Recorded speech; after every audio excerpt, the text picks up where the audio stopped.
On this episode of Narcissist Apocalypse, we talk with an abuse survivor named Parker, and Parker was married to a manipulative, controlling abuser.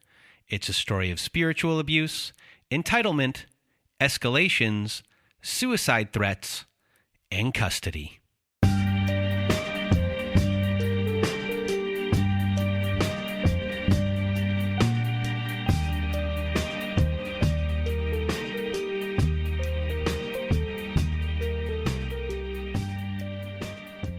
Welcome to Narcissist Apocalypse, everyone. I am Brandon Chadwick, and with me today I have Parker. How are you? I'm great. Thank you, Brandon. It's so great to be here. Well, it is great to have you here. And if you want to be a guest like Parker is today, please do go to our website at narcissistapocalypse.com. Top of the page, there's a button that says guest form. When you click on that button, it takes you to our guest form page. And there you can read all of our instructions and either send us an email at narcissistapocalypse@gmail.com or fill out our guest form and press the submit button. And please do send it in the format that we asked for. And please do send in your stories. We can never have enough stories. And today you are going to hear Parker's story, and there is a content warning on this episode as we do discuss sexual assault in this episode, sexual abuse in this episode. So there is your content warning right there. And with Parker's story today, you're going to hear everything that she's gone through. And it's a story where things kind of escalate in her. Her partner is manipulative and really knows what he is doing. So just a really big thank you to Parker for being here. And now I'm just going to get out of my way and your way. Parker, the floor is now yours. Thank you. Growing up, on the outside, we had this perfect little family. Uh, Three brothers and myself, the only girl, and then mom and dad. They've always been together. They're still together. It was obvious that they loved each other. They loved us. But they were Jehovah's Witnesses, and we were raised in the Jehovah's Witness religion from the time that I was born, for all of us. So along with that came a lot of pressure to have to be perfect. We always had to follow the rules. The father is the head of the house. The man in any house is the head. Men in the congregation are your head. And then at the top of that organization is another group of men who are your head. So when you have, this constant teaching that girls and women are to essentially submit to their head or submit to men. Men were logical thinkers and women are emotional. For the most part, when I was young, it was okay. We had good times. We played. My nickname was a chatterbox because I talked all the time. Although I had to learn to be quiet, I had to learn when it was okay to talk, when it was my turn. Women need to be quiet. Women aren't allowed to teach. In fact, if you were to teach or pray in front of a man, even a boy who was baptized, your own son, if they're baptized, or if they're of an age like 9 or 10 that they could potentially become baptized, you literally have to cover your head to teach or pray in front of them. And with anything. So I remember times later on in life, covering my head with a napkin or a scarf, because that's how you show that you are subject to the headship arrangement, where man essentially is in control. So you came to the show through Valentina, who is from an August 2020 episode, and you were both JWs, and you met in a former JW group. So when you talked with Valentina, how did both of you view your experience? Yeah, well, you laugh about it, And you look back and go, oh my God, that is so crazy. And how were we ever so naive? And how did we not see what what there is in the world? Because we were scared of the world. We were taught that, and that's what they called everyone outside JW is the world. And so we were scared of the world. If somebody was shunned, then they used a term that you were thrown to the wolves, because that's how scary the world is, and you would just be eaten up and devoured. And yeah, so when you come out and you talk to other ex-JWs, and you have this whole other new perspective, you kind of it's almost surreal to think that at one point in our lives we were that naive that things could be so different than what had been indoctrinated in us, time after time after time, for your entire childhood, and into your adult life too, depending on how long you stay. So what I remember of my mom growing up, she was quite quiet about her own upbringing. She was not an easy person to talk to. She wasn't someone that was approachable.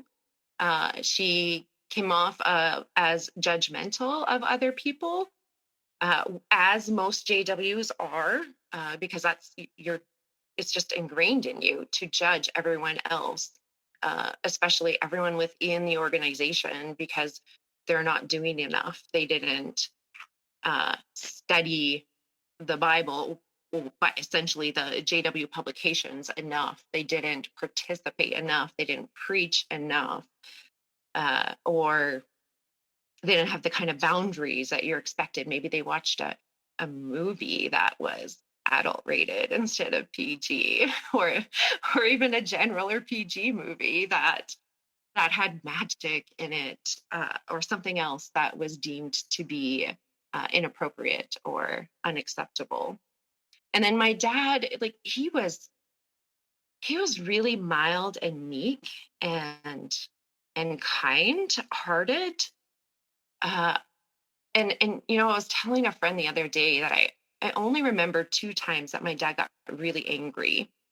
Um, and one was actually kind of funny because he was doing plumbing like in the kitchen sink, and my brother and I were goofing around and playing whatever, and then my dad has been frustrated working at it for hours, and then all of a sudden he comes up from under the sink and he yells at us, if you two kids don't get the you better get the fuck upstairs before I start swearing. And I'd never heard my dad swear in my life, so we ran upstairs. But the other time I was in my teens, and I was telling my friend this story the other day, how I was misbehaving. I was being a teenager. My dad drugged me across the kitchen floor as I protested. And when I told my friend this story, I excused it because A, it didn't happen very often. It was just that one time. And B, I deserved it because I was being a brat. I was being mouthy.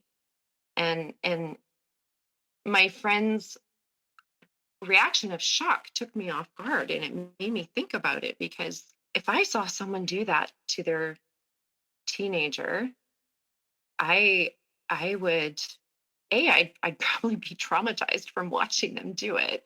B, I would intervene, and I would not blame it on the teenager, even if they are being mouthy teenagers.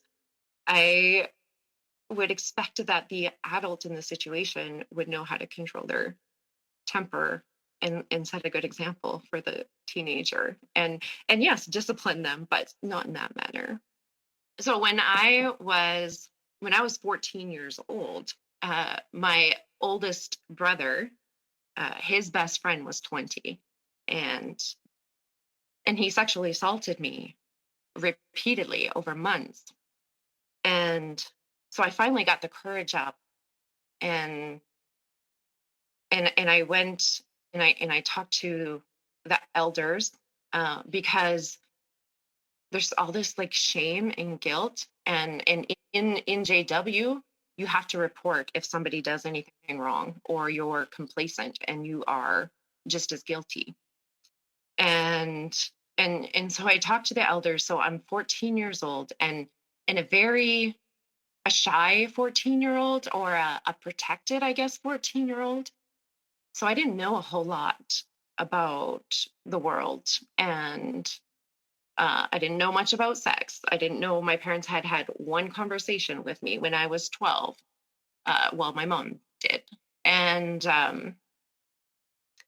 so I reported this to the elders. So it was two elders, so two men, 14 years old, and I'm sitting in front of two men, uh, in a small room, like rows of chairs behind me. I'm in the front row. In front of me are two men, behind a table, and my dad was there. And I was thinking about this even earlier today. I don't remember exactly where dad was sitting, but I don't feel like he was sitting right beside me, because I don't remember him comforting me. I don't remember him putting his arm around me. In fact, I don't remember him saying anything at all, as these two men drilled me, interrogated me, uh, for every little detail that they could get, so that they could then judge me and determine if I had done wrong or not. And that asking me questions that, like, I didn't even understand what they meant. I hadn't been exposed to it. I didn't know what it was. And so my dad, he sat there while that happened. And then they made an announcement in the congregation, in front of the entire congregation, that I and this other person, they publicly reproved us. So basically, they made an announcement from the congregation that, um, I was being disciplined for my part in this, for immorality. Um, so from there, I really didn't get support from my family. And my dad was an elder in the congregation as well at the time. He always has been. He still is. Sorry, so what are your feelings when that happens? Like, how are you feeling when that specific moment happens? And not just, it's not your congregation here, your family, your dad is compliant in this as well. Everybody I had ever known my entire life, sitting in the congregation with all these people looking at me while this announcement is being made. And they don't specifically say what you're being disciplined for, but there were a lot of rumors going around. And because he was disciplined at the same time, that perpetuated those rumors. And I had to sit there and listen to it. And so I'm trying to be strong. These men are supposed to be men of God, and they're supposed to have God's favor and his spirit when they make these decisions. And so these decisions are right. And now I have to figure out how I fit into this. And so I need to, um, sit there and take it, and try to get God's favor back again. And when you go through something like that, you're already struggling with so much guilt and shame. And then you have these men made it essentially worse. So I was devastated. I was alone. I had no support. I had nobody that believed that I was an innocent victim in this. They expected me to scream and yell and fight off a man, but I didn't know how. I was taught to be meek and mild and obedient, to trust everybody inside the JW organization and nobody outside of it. And so So I have nobody on the outside I can trust. I have nobody on the outside I can truly tell my full story to. And I have nobody on the inside that is supporting me, protecting me, telling me it's not my fault or that I'm going to be okay. Um, and so the elders had given him uh, the heads up and said, if you don't, which I'm surprised they did this at all, but maybe because maybe my parents were going to, maybe because my dad was an elder too, I don't know. If you don't go to the police, then we will, which gave him also, that first story, the first one who comes forward kind of vibe to the police. So he went to the police. He didn't tell the truth. He didn't tell all of it, but they didn't charge him. And then I kept going to these meetings with my parents. He had stopped going for 5 or 6 months. He started coming again. And when he started coming again, so I'm now like 15, I remember sitting there and just crying and I couldn't stop. And I would get up and I would go sit in the car and wait in the parking lot in the car by myself until my parents came out after the meeting, which is what they like church. And after they visited for a long time, after like an extra half hour or so, and these were long meetings. And I did that for 2 or 3 months. I would go, and then if he was there, I couldn't handle it. I'd be crying, and I would go sit in the car and cry by myself until my family came out and we got to go home. And we had 2 or 3 meetings a week. And after a few months, I stopped going. I couldn't. I just couldn't emotionally do it anymore. And a few months after that, my parents changed and went to a different congregation, trying to get me to go back. But by that time, I had started hanging out with other friends. I had started drinking, smoking, which later then was sex too, because I felt like it was already taken away from me. So it didn't matter. Nothing mattered anymore. And I wasn't worthy. And nobody else cared. And so why should I? When I was 16, so through all this time, like the police didn't charge because at the time the law was at 14, you could consent to sexual activity with somebody of any age. It didn't matter. They could be 70 and you could consent. And so then it becomes a matter of having to prove whether there was consent or not. There was no like a statutory piece of the law in place at that time for an age limit within certain ages like there is now. But I remember just having this burning desire that was so wrong and it was so unjust. And I wanted to advocate to change that law. But I couldn't. I couldn't even talk about wanting to do that because one, JWs, you can't be involved in anything political. You have to remain completely separate from politics because your allegiance is to God and not to man. And you have to wait on God to make things better. And if you can't do that, then you're not faithful enough. And so then you have this extra guilt that I'm not faithful enough because I've endured all these things. And then for a long time I kept going. And then I want to change this law, but I can't because now I'm not faithful enough and I have to wait on God to do it. So when I was 16, I went back to the police because it was still eating at me. I interviewed him again and they gave him a lie detector test. And he failed the lie detector test, but they still didn't charge him. And I was devastated. The police wouldn't help me. My parents wouldn't help me. He would drive down my street on his motorcycle.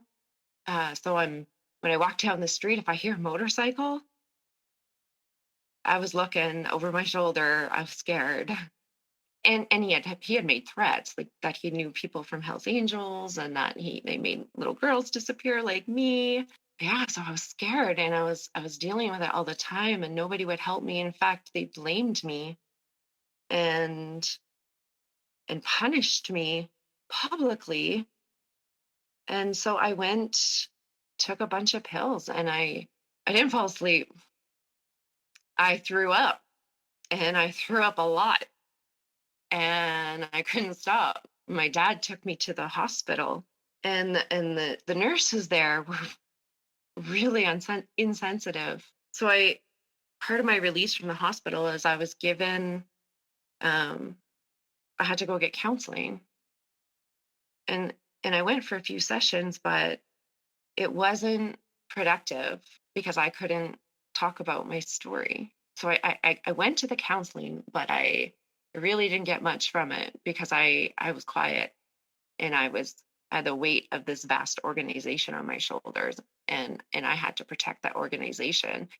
I had to protect God because for some reason he can't protect himself and he needs this girl who had been abused and traumatized to do it for him. So, very soon after this happened, you're still 16, and then you eventually meet the person that the story is about, and you've already been through a lot in your life at this point. So I guess walk us through the meeting of this person and, give us a picture of who he is and how he treated you and, what you liked about him and vice versa. And take us from here. Yeah. So I continued to use drinking to cope, um, smoking, and hanging out with friends that I wasn't supposed to hang out with. And I was going out with my cousin and her boyfriend, and her boyfriend's best friend. Uh, I met at the time he was dating somebody else, and we went to a movie and we're all hanging out, and then we had drinks, and he was fun, and he was the life of the party, and it didn't put a whole lot into it then, but it was a few months later that I met him again. So by now, this a few months later, I'm now 17 years old, and we're at a party, at a house party, and everybody's drinking, of course. He at some point later on in the night, he's laying on the couch, I'm sitting on the couch, and he's telling me all about his girlfriend that he just broke up with, or they broke up, um, and how awful she was and how bad she treated on him and how she cheated on him, and we talked for hours. And I don't know, I think I I was at a place in my life that I was really vulnerable, and I needed love and I needed attention. Um, I needed to be accepted. I needed somebody to see me, and and eventually he did that. We hung out a couple more times in with friends, and then there was one night where we stayed up all night just listening to the same stupid song on repeat and talking and laughing, and I had talked to him and told him all the stuff I had been through, and he was understanding, and he hated that I had been through that, and he would never do that to me, of course. And he listened, and he even respected boundaries when there was a couple of times or a few times that when it came to sexual activity, I was like, I can't right now. If I were having some kind of a flashback, something would remind me. And he was good. He was understanding, and he he didn't push it and was okay and just would hold me. That kind of drew me to him. He wanted to talk to me all the time. He wanted to be with me all the time. He would drive me back. I would go to work. He'd hang around in the city while I went to work for hours. So he put a lot of time, invested a lot of time into being with me. He listened. Initially, he respected boundaries. After 4 months, he asked me to marry him, and I said yes. In the fall of when I was 17, and then in December, I moved in with him at his parents' place. He was really close to his mom, and I saw that as being a sign initially of respect for women. I was really wrong. It was actually a really, really kind of a messed up relationship. But at 17, I thought, oh, he's close to his mom, so he respects women. But he didn't even have a door on his bedroom. And his mom would come in the morning sometimes and rip or try to rip the blankets off of us, which is really messed up. After being there for probably about 6 weeks, I found out I was pregnant. And another couple of months after that, his mom wanted to kick me out, but not him. He could stay, but she wanted me to go and blamed it on Dad. Dad says, no, it's her. You can stay as long as you want. So he wants to stay. And I was like, no, like, if you want to stay, but I'm not welcome here. I'm not staying here. So I'm going with or without you. So we moved out at the end of the month. And how are you feeling when you get pregnant? Are you excited about it? Are you thinking, oh, this is bad, this isn't a great idea right now? Or were you just like, this relationship is going well, this person seems like they care, I can do this, and now I'm like outside of being in the JW world and I'm living my life, and you're kind of thinking it in that terms, or no? Yeah, well, kind of a mix. So yeah, I was young, but I've been trained my whole life that women raise babies. and JWs get married young. Lots of them are getting married 18, 19 years old, because it's better to get married than to have sex outside of marriage. And so they push for young marriages, and they have families early. So that part didn't necessarily scare me. And at the time, things were good still with him. So on one hand, yeah, it's a little bit scary, but on the other hand, I was kind of excited too. And I remember even when I was young, I pictured myself as a mom, and so that was okay. But where the JW piece came into it is, even though I wasn't going and I wasn't practicing, and I hadn't been baptized, I had a strong desire to go back. And the fact that I was now having a kid made that intensify so much, because now I'm responsible for this child and this child's life. And I've been taught, if I'm not in God's favor, and if you're not baptized as a JW, then you are going to die Armageddon. Armageddon is going to be a very painful, horrible death. It's going to be awful. And it's coming really soon, just around the corner. We're in the last days of the last days. And it's like a matter of years, like a couple of years. It could happen any day now, is what had been ingrained in us. And so not only now am I not going to make it, because I had a hard enough life that I was okay if I just died. I'm like, okay, fine, take me out Armageddon. But now I'm responsible for this child. And I'm also taught that part of that means, if I'm not in God's favor when that comes, then any children that I have will also die this horrible, horrific death, which could be just in a matter of a few years, maybe even less. And so now I have that huge responsibility on my shoulders. So my son, our son was born, and then I started going back, and the JWs were studying with me, getting me prepped so that I could get baptized. So at 18, I have my son. And then at 19, I start going back. I'm studying with them. They're prepping me to get baptized. And then I actually found out I was pregnant with my daughter on the day I got baptized. So I was 20 years old when I got baptized, and now responsible for 2 kids. So when I went back and got baptized, I was all in.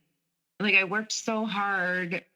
I was faithful. I was loyal. I was at all of the meetings or church, and I was preaching and praying and just like hardcore. And it was tough because my husband did not like that I was going and that I was doing that. And he would make it hard. He would start a fight as I was on my way out the door to go to church, or he would be mad at me when I got back, or fix my car on that day so that I couldn't go, or have to take his truck that was like old and dirty and a standard.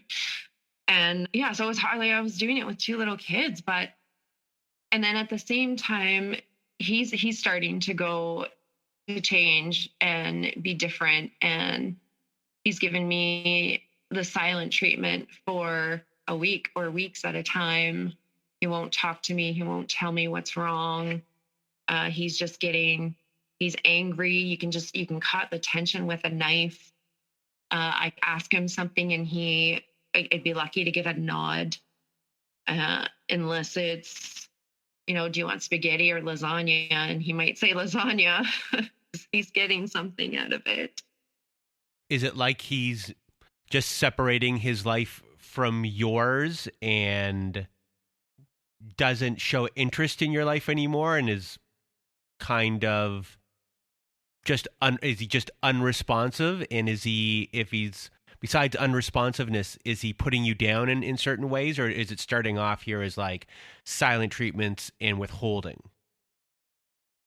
So it started off with silent treatment and withholding, but with intention to hurt. The only thing that would bring him out of it would be me groveling at his feet, essentially. And no matter how he treats me, I have to be a good, submissive wife. It's essentially like having, and they even describe it as this, having a head transplant. So my brain, it's like I no longer have my brain. My husband is my brain. He is the one that makes all of my decisions for me. Whatever decisions he makes, I need to support them. Even if I know that they're bad and they're wrong, I need to support his decisions and do my best to help make it work out.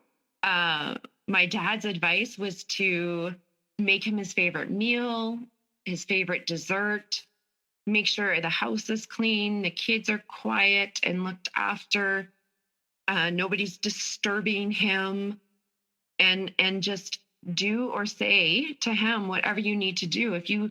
Whether you did anything wrong or not, like, apologize to him. And I did.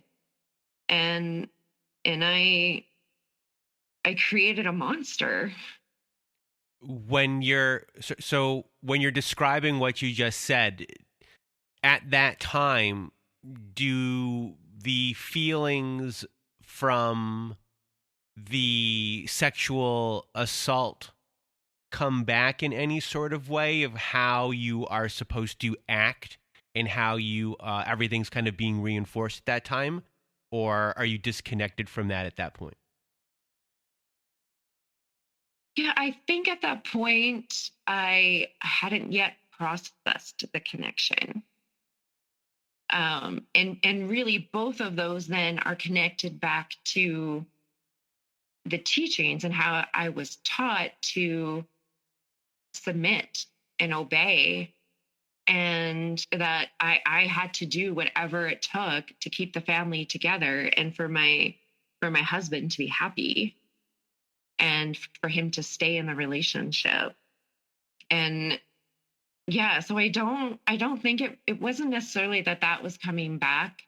Um, but I think all of that, including the teaching, was what all had a role in how ingrained in me it was, as to what my place is in respect to men in my life. So this was just the beginning, and eventually he turns into a monster. So what were the escalations from here?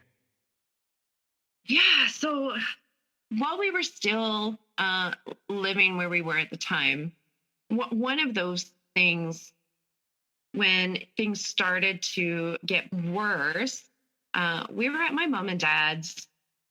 It was at Christmas time. Of course, we didn't celebrate Christmas, but we were there, and so everybody's getting together. It's this like crazy blizzard outside.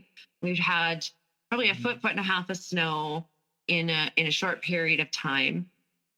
He was going down. He went downstairs and he isolated himself, and he won't talk to anybody, like anybody, not even just me. I would go down and check on him to see he's okay. I went down to see if he wanted to come up for dinner, but he was sleeping when I went down. And so we had dinner, and then I go to leave with some of my family to run to Walmart. And he comes up and he comes outside as we're getting in the car. He's like, "Where do you think you are going?" And I'm like, "Walmart." And he's angry because he's been downstairs and he's saying, "Nobody checked on me. Nobody asked me to come for dinner. I've been down there and I've been feeling alone. And it's been everybody else's responsibility to do this for me and to make me feel better," kind of thing. And you didn't do enough to make me feel better. And so I'm just, I don't even know what to say. And we're all outside standing there ready to leave. And he demands that I drive him home because he can no longer be there, because of how we're treating him. And I said to him, well, it's a blizzard and there's like a foot and a half of snow on the ground. And so I said, we're heading out to Walmart. We won't be too long. How about when I get back, we'll see how the roads were and we'll talk about it then. And he just got mad and went inside. And when I got back, his mom and our neighbor had driven. Well, normally it's a 45-minute drive. When we got back, they were almost there. They were on their way to come pick him up and rescue him. And then he would accuse me of cheating on him. Of course, I was still JW now at this time and baptized. And I was studying the Bible at somebody's doorstep with them. So I had to stop. Someone else had to go call on them and talk to them and preach to them because I couldn't, because my husband was accusing me of cheating on him with him. And I always was with somebody else when I went. I never went alone. And then he wouldn't believe me, even though he believed me, if that even makes sense. Like, he wouldn't talk to me for 2 weeks at least, and would just be angry. Even our son once wrote this poem. He was in grade 2, and he had to write a poem about his family, and he said, my mom's eyes are as blue as a bluebird, and my dad's eyes turn green when he gets angry. And he was angry a lot. and you could just, everybody could just feel it. The kids couldn't, they spilled a glass of water on the kitchen floor. He'd start yelling at them. And if they were crying and didn't want to get ready to go somewhere, he'd be like, that's it, we're not going. Or you guys, I'm not going. He wouldn't go. And then be mad at the kids and blame them. It was because of their behavior that he's now behaving this way. So eventually your ex wants to become a JW. So walk us through this. He eventually started studying with JWs. And after studying for a while, he decided that he wanted to make a go of this, and he wanted a better life for us. And in order to be able to do that, he needed to get out of the small little town that we lived in. He wanted to move across the country where my brother and his family lived. And within 2 weeks of him making that decision, our house was for sale, our minivan was packed, and we hit the road. And we headed across the country for a new life. And when we got here, the first 8 months was probably the best 8 months we'd ever had. When you're a JW, or not JW, but you're studying to be a JW, you get a lot of attention at the beginning. So you're moving to a new place and you're studying, and all these people are giving you attention and inviting you over and being your friend because they're trying to win you over. But eventually that wears off. So the first 8 months when he was getting all this attention was great. And then it wore off and he started to change again. And then he decides he's going to get baptized. And I told him, like, don't do it for me. Don't do it because you think it's the next step or someone else wants you to do it. But he insisted. And then it was after that things really, really started to go downhill. The attention had worn off. He's now baptized. So there's some, I guess, responsibility now on his shoulders and an excuse. So as he knows the teachings, it became, well, you need to be a submissive wife and I'm your head and you need to do this and you need to do that. And you're not good enough. And even used sex. Like, he even went to the elders and tried to tell them that I wasn't filling my wifely dues. He could be giving me the silent treatment for a week, or angry because I never knew what his trigger was. It was something could trigger him today, tomorrow it won't, but then in 3 months it will. And he tried to get them to get me in trouble, to make me have sex with him whenever he wanted it. He started accusing me of cheating on him with my best friend, who was a female. I couldn't talk to my mom on the phone without him getting mad at me. He would talk to his mom for hours, sometimes a couple times a day. But if I talked to mom on the phone, he'd be mad at me. And I remember if I had to talk to mom about something, I would either do it when he's not there, or I would go behind 2 closed doors. So bedroom door closed, locked, bathroom door closed, so that he doesn't hear that I'm on the phone with my mom. Yeah, I'm not talking about him even, just to talk to her. But he could do whatever he wanted, when he wanted. I had to ask permission. If I wanted to go visit my friend, I had to ask permission. And he would tell me whether I could or I couldn't. If he told me I could and I went, I could pay for it 3 months later down the road. I might pay for it when I get home, or I might pay for it for 3 months, because he wanted me to make the decision to stay with him, even though he's telling me, yeah, it's okay, go have fun. I should have wanted to be there with him.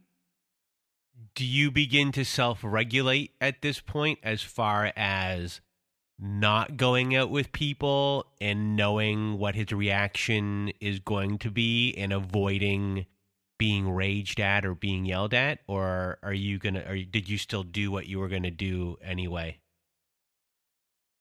So it was a combination of both. If I thought he was going to be upset, I would not go. And I would be like, even if he said it was okay, I'd be like, are you sure? Like, I can stay. And for a while that worked, but then later he would still get mad down the road from it. And then, so I would start, I would go, he was at work, but then he stopped working as much, or he would come home early and I wouldn't know he was coming home. And so if I drove by the yard, because I have to go around to get to the driveway, and when I drove by and I'm rushing, like I'm so stressed trying to make sure I get home before he gets home, and then I drive by and I see his car, I would just instantly feel sick to my stomach, or his truck, because he was home before me and I didn't know what I was going to walk into. I didn't know if today it was going to be okay or if I was going to be punished because by him like yelling and angry or silent treatment. And I never knew what was going to happen. And was that going to turn into an accusation that I'm cheating on him? It sounds like, him wanting to join being a JW was him knowingly having this construct that he can control you by, whereas before he didn't have that per se. But now with joining and being part of this group where he can see how the construct works, he can just slide himself into that spot knowing he's going to be in that spot, because at that point, he can just always hark back to the controls of the religion that you are a part of. Whereas before, he couldn't do that really unless he's gone through the whole entire process the whole way. So you're like, oh, he's educated himself. He's done all the processes. He's allowed to do this now, or at least maybe in your mind that like that construct is there, if that makes sense. He had done it a little bit before, but this was to a whole different extent. Because now he knows where he can refer to in the Bible or in the literature to say what I was doing wrong and how I need to be better as a wife. But not only that, but now he's infiltrated my community, and he also has a means to go talk to other people about me and influence other people into also playing a role in controlling me. By going to the elders, for instance, trying to get them to tell me that I need to have sex with him whenever he wants it. Because he's now using them to do his bidding. Things were getting worse. It was the summer of 2011, and constantly he's telling me that he's going to leave me. And he would go through this cycle of where he's calm. This would be like happy. We're doing things together. He put me up on a pedestal and I was just amazing. And he recognized all the things he had done wrong prior to him coming into this stage of the cycle. And he was sorry and he's going to be better and do better. And he, even help out around the house, and was fun to be around. As things got worse over this couple of years, that stage started to change, and it became like that fun, happy piece wasn't really there anymore, and the apologies turned into it's your fault, and you made me, and everything's on you. And then if somewhere in that stage, where he's wanting to draw me back in, and he might quickly apologize and say, I'm sorry and I love you. And then right away he's going into, okay, that didn't work in this moment, and so I'm going to mope around, or I'm not going to work as much, or I'm going to give you the silent treatment. I'm going to expect more from you, and I'm going to expect more from the kids. And for me, that looked like I'm constantly walking on eggshells. I'm trying to appease him by making his favorite meals, by doting on him, by checking on him, by just like being this peacemaker. I'm being careful and being cautious. I always make sure I ask, or I don't even bother asking, just don't do what I wanted to do. Um, yeah. And then he could be triggered by anything. Like I wouldn't even know what the trigger would be a lot of times. Sometimes he never would tell me, or what triggered him today doesn't another time. So it's always different. Like there was never any predictability. I never knew what to expect because it could change. Everything just changed so quickly, and nothing was based on something that had happened before.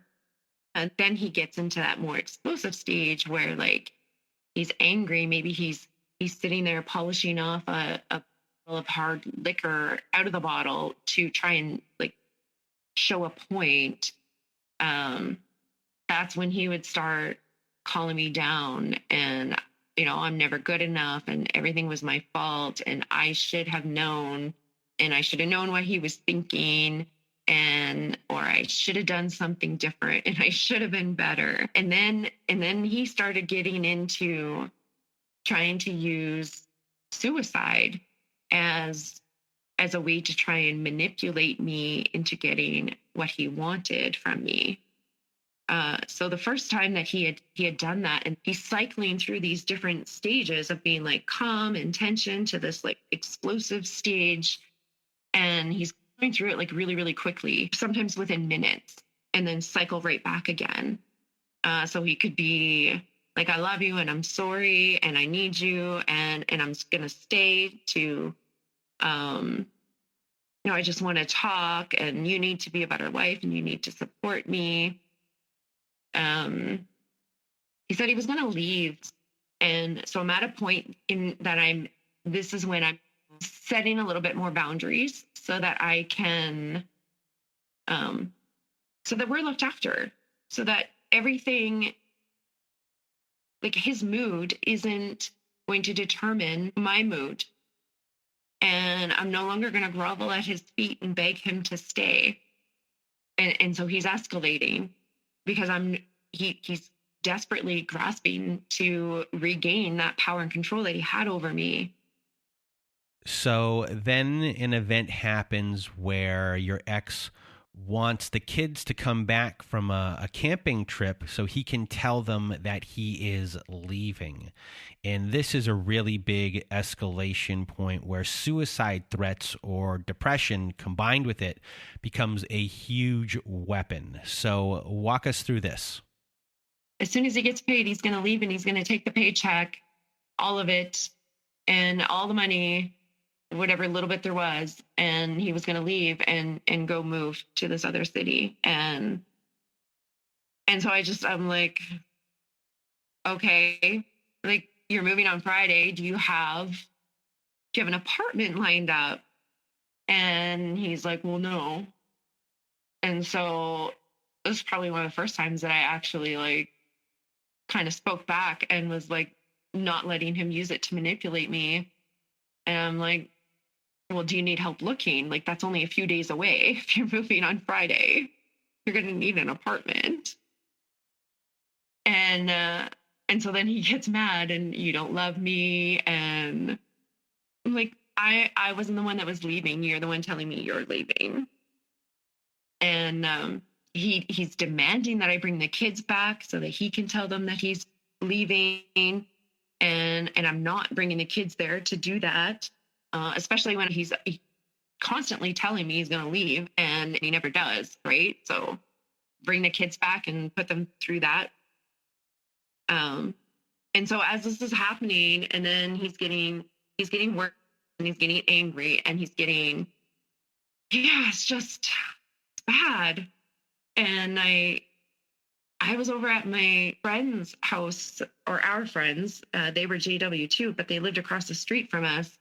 And so if his tactics weren't working, like he wants me to go over there and talk to him. But at this time, I don't feel safe alone with him right now. And so I told him if he wants to talk to me, he can come over there. And then that doesn't work. And so he's getting angry and saying he's going to kill himself. And so I said, like, if you're suicidal, you need to go to the hospital. You need to get help. And then he'd cycle back and he'd go through, then he's sorry. And like, I love you and I just miss you and all these things, and it's not working. And so he keeps moving through this cycle. Like I can't even tell you how many times he went through this cycle in just hours. And finally he says, okay, I'm ready to go to the hospital. And so I go over to the house with my friend's husband. And there was another friend down. So the two men, they were JWs, and so like we both knew them. So they came over with me, and he's angry, and I go and I sit on the floor beside him. He's sitting in the chair, and the way he just like his body language, and he shoved back in the chair, like raised his hand to me and then shoved back in the chair. And the guys, they told me to like go back over to the house with our other friend. And so I did. And they asked me after if he'd ever hit me, because they're like, what I saw tonight, like he was ready, like he could have. And so when they're done talking to him, I go up to the hospital with him. And he invited everybody he knew. He told everybody. He called his family. He called every person he knows. We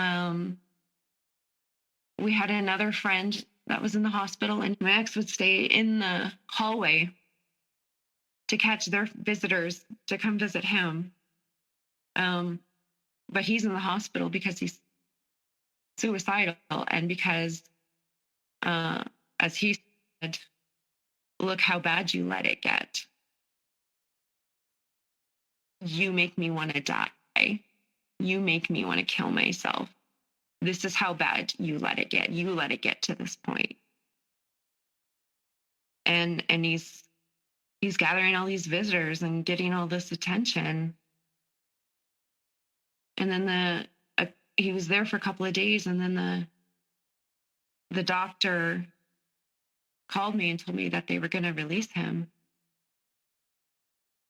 And I remember begging the doctor to not let him go, to keep him. But the doctor released him and told him not to come home, which he did, but not for long. He came and got stuff, and then he went camping with a bunch of friends, and the friends told me the whole time he was camping, he just complained about me and told them how awful I was, and I was a horrible wife. Are you feeling guilty at this, like when this is happening? Like, how are you feeling? Obviously, you said you didn't want him to come home, but, here you have someone who is blaming you for everything, is in this suicidal state, and at the same time, you had finally kind of stood up to him before that, so you're kind of at your own wit's end. And he's also threatening to go live on his own. So there's a lot of different things going on. So how are you feeling throughout this period? I was a hot mess. It was just like so much stress and anxiety, and like I have this responsibility to keep my family together, and yet doing that is like I'm suffering, and my kids are suffering.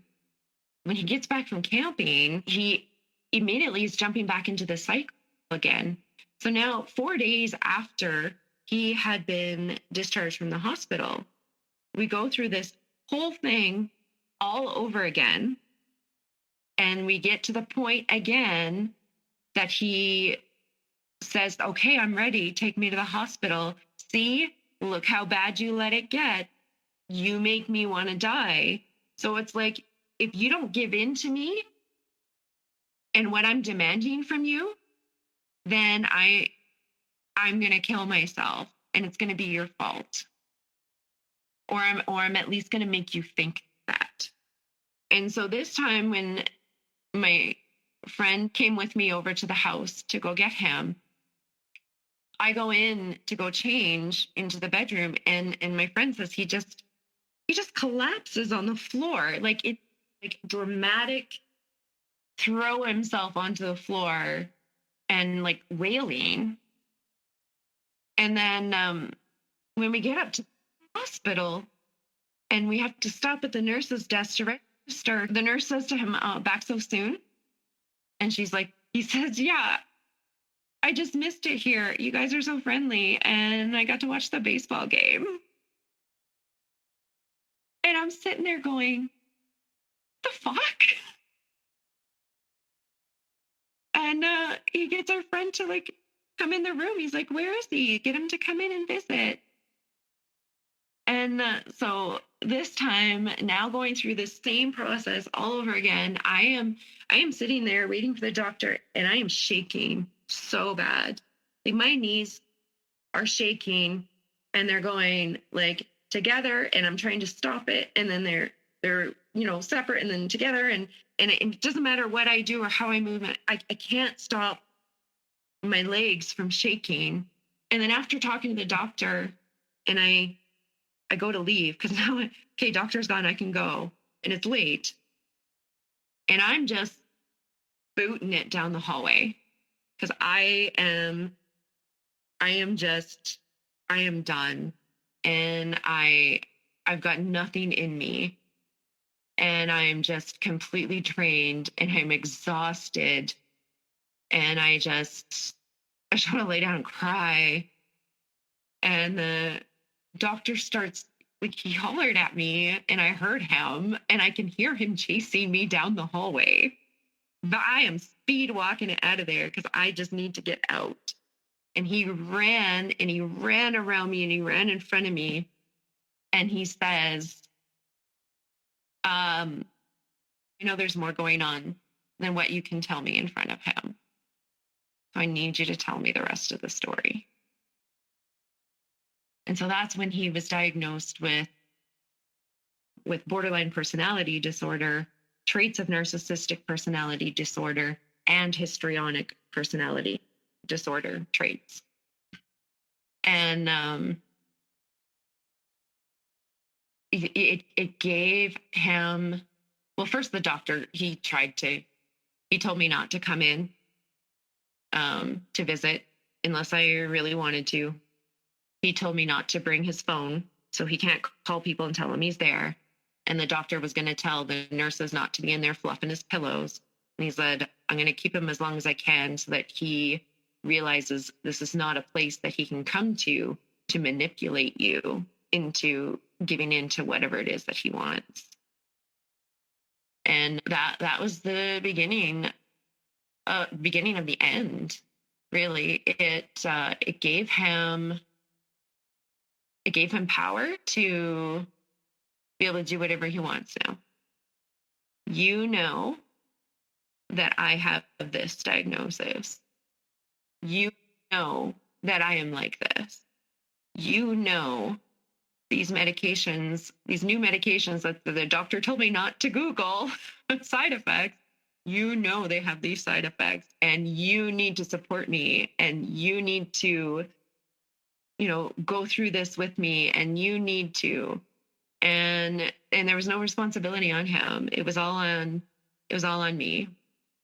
And my mom booked tickets for me and the kids to go that September to go visit her and dad. And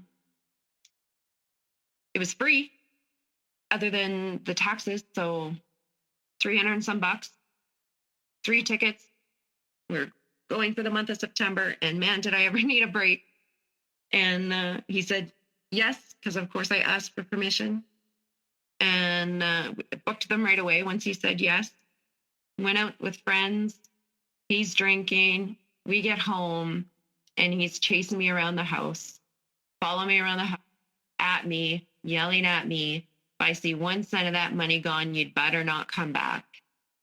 And probably by about 3:00 in the morning, I went over next door to our friend's place. They were gone, but I had the code for their house because I was looking after their pets. And I figured he would just go to bed if I wasn't there for him to chase for hours on end. And so I waited until I figured he was asleep before I came back. And actually, just a couple of years ago, I found out from my son that he went into his room and woke him up. So I never would have left had I known he would do that. He goes in and he wakes him up and from a dead sleep at 3:00 or 2:00, whatever time it was in the morning, and starts telling him, you know why you're going on this vacation. It's not a vacation. You guys are going to leave daddy and you're not coming back. And, my son told me he was just sitting there crying and he didn't understand what was happening and why daddy woke him up in the middle of the night to do this to him. At one point, my son said he wanted to leave, but he wanted to move. And I said, what do you mean? Like, you want to move back to where we had come from on the other side of the country? And he's like, no, I want to move, but without daddy. And that would have been, actually, it was probably not long after that happened that he had done that. And then I went and I did come back. It took everything on me to get on that airplane because prior to me coming back, it was just a few days before our flight to come back. And he's calling me and texting me and leaving voicemails. There's like 50 in over a matter of a couple of hours. And I'm just silencing them because I'm sitting there with my kids on my lap. And he was mad because my friend sent me an email, like a chain email that said, send this to 10 of your best girlfriends and tell them you love them. And so they're cheating on him, and this was really inappropriate. And so he was angry and threatening to make a scene when we got in the airport. And like packing up to go on that flight I was just like crying. And it took everything just to even open the suitcase, let alone get everything in there. And it was down to the last minute. And yeah, I wouldn't come back initially unless he promised to get a hotel room for the night, because I was terrified that he would just drive the car into an oncoming traffic to take us all out with him. And so we stayed in the hotel for the night and then came back. And of course, nothing changed. And then my friend was over one day and she was helping me. We were painting Mario blocks on this bed for my son, and my ex comes out, or husband, I guess at the time, he comes out and he's angry and says she needed to leave. And he's yelling and he's got that rage where his, everything is different about him. His body, his eyes, he's scary when he gets angry like that. And he had the door in my hand, like an inside door, like to the pantry, or, just yanks it out of my hand and is towering over me and angry, and she's got to leave. And so I went and gathered her and the kids, and we all left. And I ended up staying at her house because he wouldn't calm down. And I wasn't going back until he had calmed down. And I stayed there for 6 weeks because he wouldn't calm down. He couldn't go more than 24 hours before being in outrage again. And the only reason I went back is because the elders in the congregation pressured me to go back repeatedly. And in order to continue to have God's favor, to have good standing in the congregation, I had to go back. And I wasn't ready, and I never should have, but I did. And then when I got back, it was like so devastating. Either I stay in this relationship or I'm I'm going to die at Armageddon, and my kids are going to die too because I'm no longer going to be in God's favor. And I just wanted it to be done. Like I just wanted to die. But if I die, then I leave my kids with him. And then I fought these like crazy intense feelings for a couple of weeks. And of course I couldn't, right? Like there's no way I was going to leave my kids with him. And so I come out of it and I was just like, I made a promise to myself, never again am I going to let them put that kind of pressure on me. It's not worth my life. And it was several months later that there was another big fight, lots of stuff in between, but there's this big fight and he's mad at me and he's angry, of course, and he's leaving and he's all of the things he's always, is going on. But, and he took his wedding ring off and he threw it at me. And and he was going to leave. And so I said, okay, but if you leave, you don't come back. And, or at least not until I've seen significant change over a long period of time. And of course he left. So he comes back the next day and my son is standing there and he's crying and looking at his dad and and trying to say hi to his dad, and he doesn't know what's going on. And they had heard him yelling the night before and he wouldn't even talk to him. Like didn't even stop and talk to him. And then when I wouldn't take him back, and I had started counseling when he had first went to the hospital. They set me up with counseling, and my counselor made me promise to talk to the police, and they told me, based on all these things that he was doing, and he kept threatening to like put a for sale sign on the house because I wouldn't let him come back, and threatening to just come back anyway. And the police told me to like low key, because they're not supposed to tell you, but they're like, you need to change the locks on your doors. And so I did. In the middle of the night, I waited, the kids were sleeping, and I changed the locks on the doors. But he is going through that cycle again of like the apologies and then the blaming me and the I'm awful to I'm going to put for sale sign, I'm gonna come and I'm gonna come there anyway, or I'm gonna kick you out, or you better get a lawyer, I've got a lawyer, and you better lawyer up. Oh, and he's using elders to call me. He wants me to meet him, and I wouldn't, and he's getting them to call me and saying like he's gonna kill himself if you don't go meet with him. So if you don't feel safe, like meet him somewhere public. Otherwise, he's going to kill himself.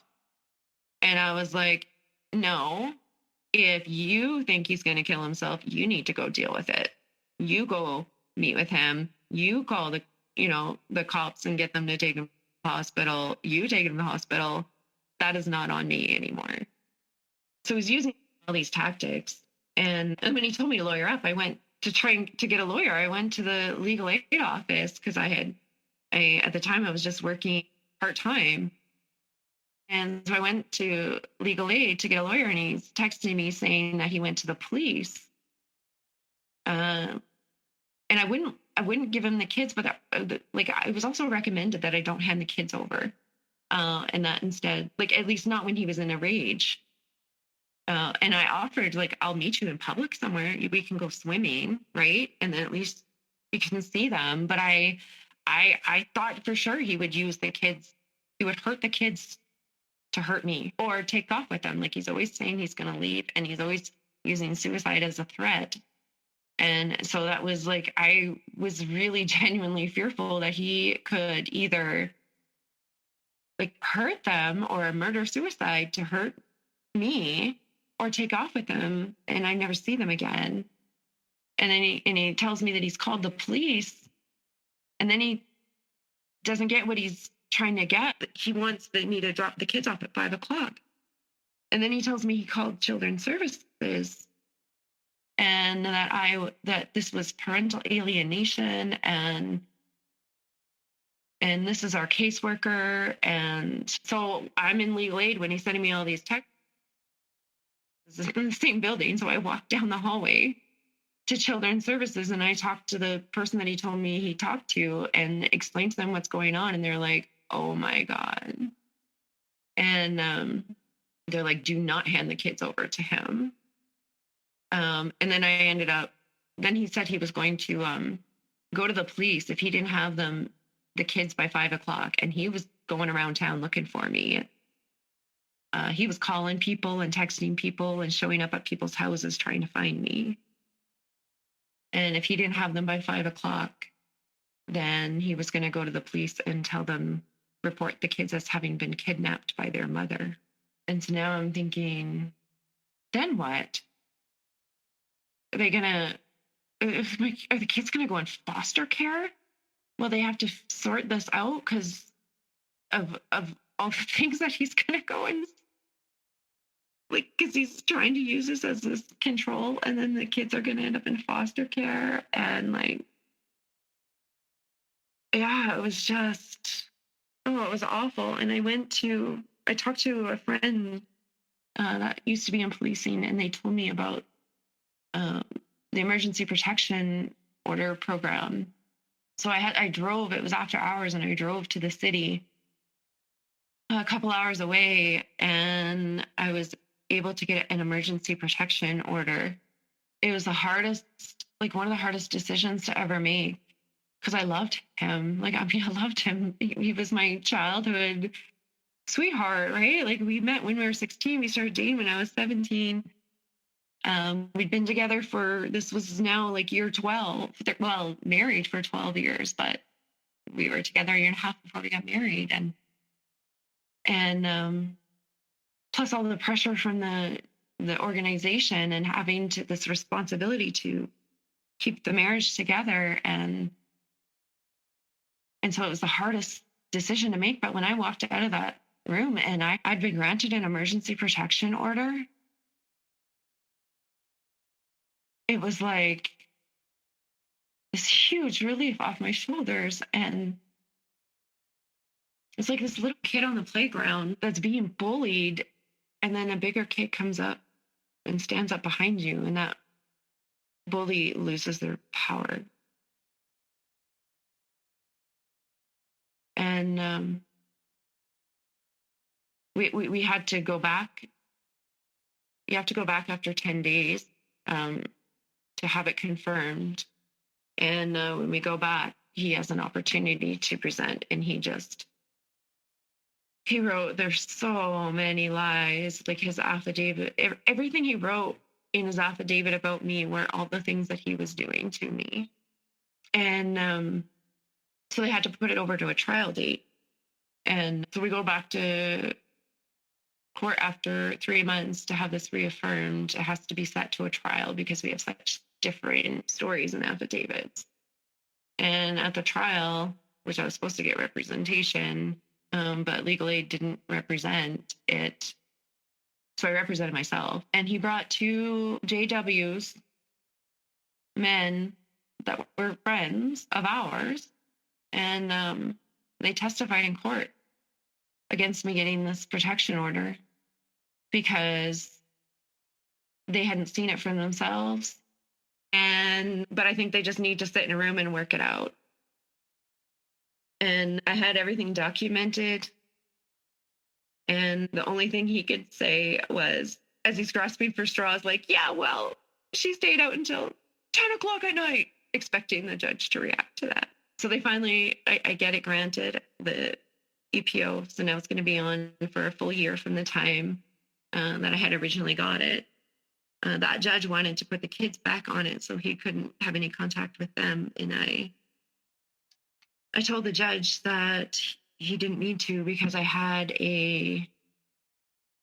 everything set up to get a parenting order and to get like police enforcement clauses in there, and that we had a date coming up for the parenting order. And So the judge conceded and didn't put the kids back on for that year. And then after that, it was court date after court date after court date after court date until the kids were at an age that court became no longer necessary. So years of court. And for years, I represented myself in court. And late at night, after the kids are in bed, and that's when I'd sit and do all the work to make applications or respond to applications, to my affidavits, to do research and research case law and put everything together, and that organize the exhibits and evidence, and like hours and hours and hours on end every time. So you're dealing with all of this, and court and things actually get settled. And I'm going to use the word kinda here.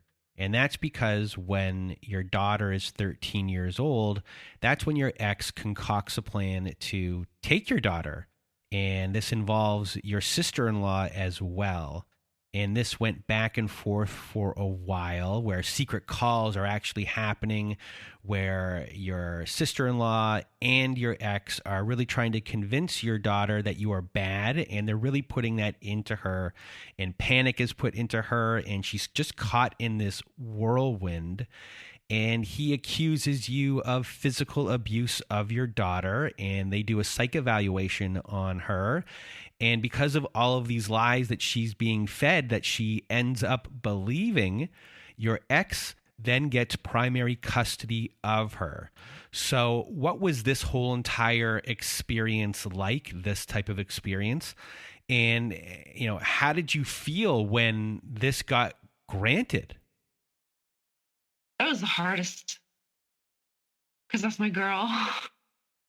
And I had to work so hard because to build that relationship with her, that I had to accept she believed what she believed. And it was her perspective, and it was real to her, even if it was the result of what someone else is filling her head with. It was real to her.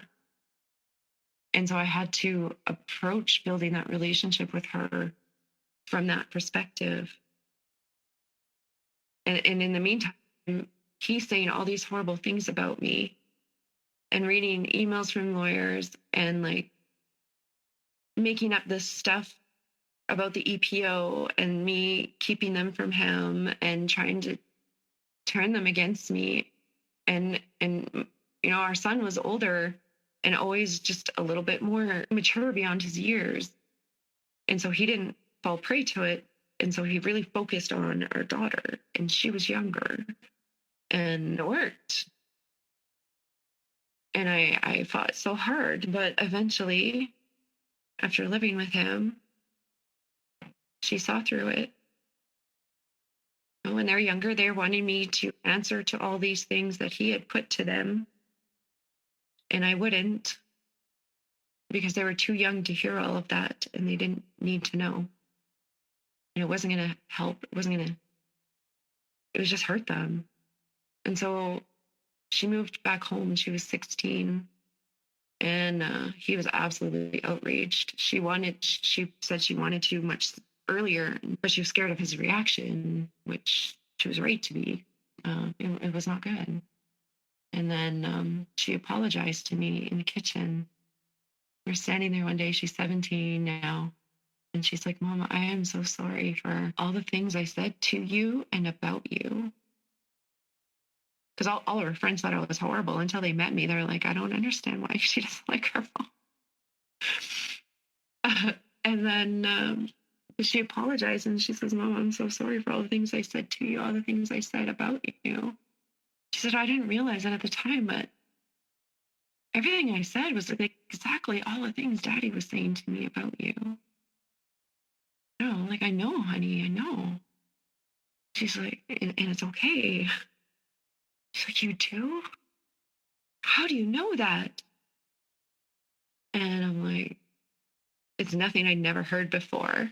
And none of it is anything that any 13-year-old comes up with on their own. And she still struggles with her relationship with her dad, as he goes months that he won't talk to her for whatever, some perceived wrong. But she's learning too to have her boundaries and to decide what she wants for a relationship, what she can do to protect herself and her boundaries and enforce her boundaries, to what degree she maintains the relationship. But it kills me that, she wants to have that with her dad. It's her dad, and she can't trust him to be there for her consistently. And how has your healing process been in the aftermath? When you've gone through a pattern of abuse for a long time, and you've had the ideals indoctrinated in you that are taught by JWs about the role of women and that of men, it takes a long time to undo that. So I had done a lot of healing from this, and then it became really important for me to be able to use what I had been through, to use my experiences and my knowledge to be able to give back to others who went through this or are going through this. And I'd been thinking for quite a while, I'd been thinking about volunteering at a women's shelter. And then a job came up, and I applied for the job, and I got the job. I ended up working for 7 years in the women's shelter, in different roles within the shelter, with youth, with the women, with the kids, groups, public education, in the schools, frontline, crisis line, advocating for them. It really meant a lot. It was really empowering to be able to later take that and use it to give back to others and to empower other women and support other women. And when I'm doing that, I'm not telling them my story. They don't know what I had been through, but they feel the compassion and the genuineness. And actually, one client once told my supervisor, I wasn't there, but they had stopped in and they asked if I was there, and I wasn't. And so they said, "Oh, I wish she was here. I could talk to her. That she really knows how to empower women." And other than next to being a good mom, I can't think of any better compliment than that, to be able to empower somebody else that has been through something else really difficult, or an abusive situation or a violent situation, to be able to help them walk through all of the pieces of it. It's like the emotions of it, but then it's also all the things that you have to do in order to be able to move forward. And if you had any words of wisdom for everyone listening, what would they be? Keep trucking. Don't give up. There are so many supports out there. There are so many people who have been through it too. No situation is the same, but there are people who have been through it too, and that understand. So don't give up until you get the help that you need. Find your voice and get loud and take up space and throw away all of those like guilt and shame, all those things that no longer serve you. It's not selfish to take care of yourself. Well, Parker, I really want to thank you for being our guest today, sharing your story. And yours is a story that just escalates and escalates and escalates, and it's something that everyone out there can resonate with. And you did a really good job telling everything today, and sharing your feelings of what was going on, and how you were handling everything. And you just did a great job, and I can't thank you enough for being our guest here today. Thank you. Well, thank you, Parker, once again for being here with us today. And if you want to be a guest like Parker was today, please do go to our website at narcissistapocalypse.com. Top of the page, there's a button that says guest form. When you click on that button, it takes you to our guest form page. There you can read all of our instructions and either send us an email at narcissistapocalypse@gmail.com or fill out our guest form and press the submit button. And please do send it in the format that we ask for. And if you are someone that needs support, we here at Narcissist Apocalypse have a support group. So at narcissistapocalypse.com, top of the page, there's a button that says support group. When you click on that button, it takes you to our very own safe social network. And inside, you'll see that we have Zoom meetings every Wednesday night, Thursday afternoons, and Saturday nights. We also have forum boards for you to post on to get the validation that you need from survivors just like you. It is a wonderful group of people on there, and you can share your experiences and make friends too. So if you need support, join our support group today. And if you need even more support, please do visit our friends at domesticshelters.org. At domesticshelters.org, they have articles and resources to help you make sense of what you're dealing with. They have every phone number and email address and web address for shelters and agencies, no matter how big or small the town you are in. Domesticshelters.org has it there. It is a wonderful free resource and organization. So if you need extra support, please do go to domesticshelters.org. And we have another friend of the show called Shelter Movers, and Shelter Movers can be found at sheltermovers.com. And Shelter Movers helps survivors of domestic violence transition to a better and safer life. It is a volunteer organization, a donor-supported charitable organization as well. It is currently only in Canada, but they're looking to move into the United States. And what they do is they help coordinate moves for people who are getting out of domestic violence. They help you to safety, get all of your things out of your home and into storage, all of your belongings into storage, and they can do this for your pets and livestock too. It's a wonderful organization, so if you need help from them or just want to donate to them, please go to sheltermovers.com. And that is it for today's episode. So for myself and Parker, we hope you have a good night.